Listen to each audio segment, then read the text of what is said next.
Emily, who's with me here on set for the press review today. Emily, you're starting off with the Austrian papers, aren't you, today, after that attack on a school in Graz left 11 people dead, many wounded as well. The story is on most Austrian front pages, but let's start with the Courier here. They say Austria is in tears after the nation's deadliest post-war mass shooting. Amoklauf, they call it, a killing spree. It's a term that comes back in a lot of the coverage. Chancellor Christian Stoker called it a national tragedy and announced 3 days of mourning. The paper asks, how do you speak to your children about the unspeakable? Now, the Salzburger Nachrichten is also in mourning today with this blacked out front page. Words cannot describe this horror. A quote there by President Alexander Van der Bellen. The paper says that many Austrian school kids are afraid of going back to school today. Die Presse, meanwhile, is asking warum, or why this tragedy happened and how it could be stopped in the future. Now, Austria is one of the safest countries in Europe, despite there being 30 guns per 100 residents and being 12th ranked in the world for gun ownership. The attacker legally owned the 2 firearms he used and had a gun license, according to local police. Now, the front page of Kronen Zeitung here uses a still from a video taken by one of the students as they were escaping their school. The paper just headlines with Amok, again, mass killing. Now, they have an article today where they're discussing the profile of the shooter, a 21-year-old former student. Now, it reports that authorities found a suicide note at his home where he claimed to have been a victim of bullying and felt threatened in that school. Well, Austria, not the only country reeling from attack at a school. France also in shock after a teaching assistant was stabbed to death by a 14-year-old. What are the French papers saying on this? Let's start with Aujourd'hui en France, the daily. They're remembering Mélanie today on their front page. The 31-year-old teaching assistant was stabbed to death by a 14-year-old pupil during a bag check. The Figaro here also saying that France is in shock. This article says that the young student had a history of bullying. Libération also discussing it on their front page. Here they say that the incident has revived debate on knife control. President Macron, meanwhile, has announced that he suggests banning social media for children under the age of 15. Libération, though, warns against, quote, simplistic security responses. It says that such cases require a much more complex solution. And meanwhile, the question of violence in schools and online extremism is unsurprisingly very present in people's minds. But Emily's found one long read in particular on the topic. What's this say?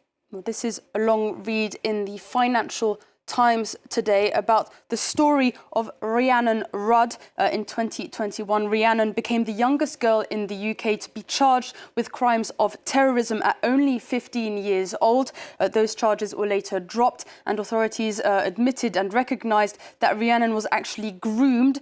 She was later considered to be a victim under the modern slavery legislation.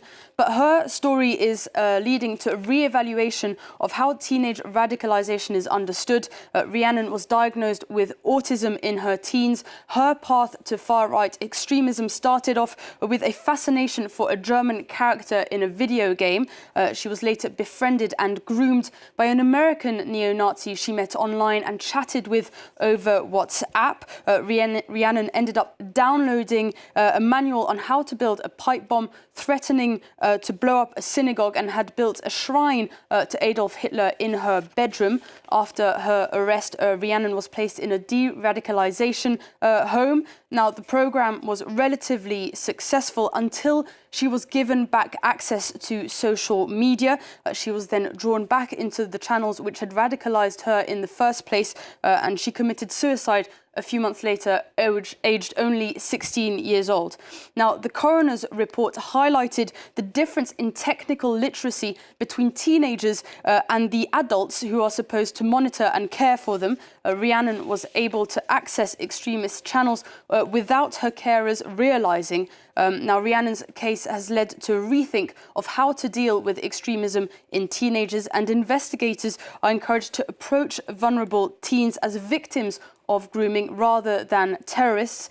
This article, though, says that the underlying problem remains the availability of extremist content online. Yeah, and the vulnerability of children online is a new topic we're having to learn about. But there are other demographic shifts happening. What can you tell us? Well, this is a story in Al Jazeera, but brought to us by the UN Population Fund. They've released a new report looking at why people aren't having so many children anymore. They say that money, not infertility, is the cause of the plummeting birth rate. According to the UN, 39% of people say that financial limitations prevent them from having a child, but 21% say that fear of the future is the reason they did not want children. The report concludes by saying that lack of choice, not desire, is the reason for the global fertility crisis. And finally, a new solution to phone addiction in young children has been suggested. This is in the UK, isn't it? What's this about? Well, this is good news in the Times. The authorities have suggested they might ban no ball game signs in an attempt to get children back outside and away from their phones. Experts say that these signs send the wrong message to children, and they recommend that barriers to playing should be taken down as much as possible. Yeah, ball games wherever you want, according to them anyway. Thanks a lot, Emily, for all the papers for you on France 24. A lot more coming up, including my guest, Corey Richards, of course, in Perspective in a few minutes' time. Do stay with us.